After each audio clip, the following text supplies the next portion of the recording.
चलो बच्चों, आज मुझे एक कहानी सुनने का अवसर प्राप्त हुआ है। मैं तुम्हारे लिए एक छोटी सी कहानी लेकर आई हूँ। राजा का निर्णय इस कहानी का शीर्षक है। एक बार राजा ने बस्ती के लोगों की परीक्षा ली। सैनिकों से कहा, जाओ उस बस्ती के मुखिया, नेता, मेठ जो भी हैं वहाँ के प्रधान को बुलाकर हमारे राज दरबार में लाओ। तो उसके मंत्री उस नगर में गए और प्रचार करे कि यहाँ के जो मुखिया हैं, पेट हैं, उन्हें राजा ने बुलाया है। वहाँ के लोग ने कहा कि मेरे गांव में ना कोई मेरा प्रधान है, ना कोई मेरा मुखिया है, ना कोई मेट है। हम सभी एक जैसे ही हैं। जो निर्णय लिया जाता है हम सबों की सम्मति से लिया जाता है। यह बात मंत्री सुना, अपने राजा के पास गए और राजा से बोला कि राजा साहब, वो नगर तो बड़ा ही विचित्र है। उसमें रहने वाले सभी बोलते हैं कि मैं खुद प्रधान हूँ, मेरे कोई प्रधान नहीं है।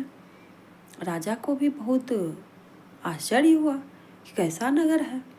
अगले दिन मंत्री को भेजा कि नगरवासियों को बुला कर लाया जाए। नगरवासियों को सूचना मिल गई कि अगले दिन राज दरबार में राजा साहब ने हम लोगों को बुलाया है।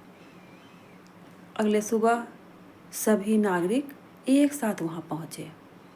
राजा ने कहा कि आप लोग नगरवासियों का प्रधान कौन है? सभी बोले कि मैं खुद अपना प्रधान हूँ, मेरा कोई प्रधान नहीं है, क्योंकि हम ही सब मिलकर कुछ भी निर्णय लेते हैं, कोई मेरा प्रधान नहीं है। तो राजा ने पूछा कि आप लोगों की जनसंख्या कितनी है? उस गांव में, आपके नगर में रहने वाले व्यक्ति कितने हैं? तो सभी ने एक स्वर में जवाब दिया कि हम लोग 1000 आदमी इस नगर में रहते हैं।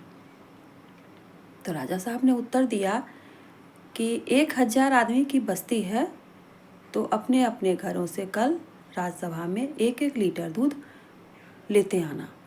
सभी ने हामी भर दी और राज्यसभा से अपने घर को प्रस्थान किए।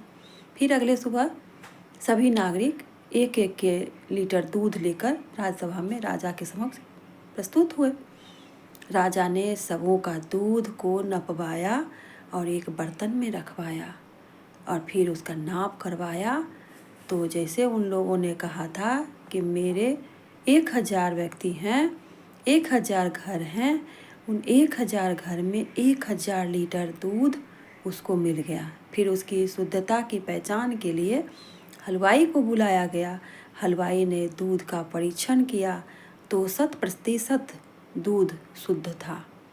राजा अवाक रह गए, बोले कि आज इतनी बड़ी दुनिया में सत्य है और ये गांव सत्य का मिसाल है।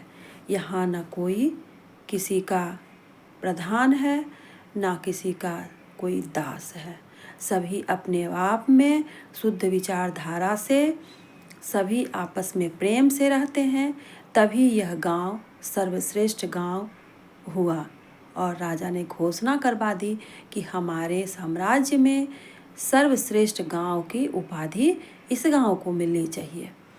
तो बच्चों, इससे शिक्षा मिलती है कि हमें झगड़ा करके नहीं रहना चाहिए, बल्कि सौप्रेम होकर रहना चाहिए। फिर मैं अगले कथा में मिलती हूँ।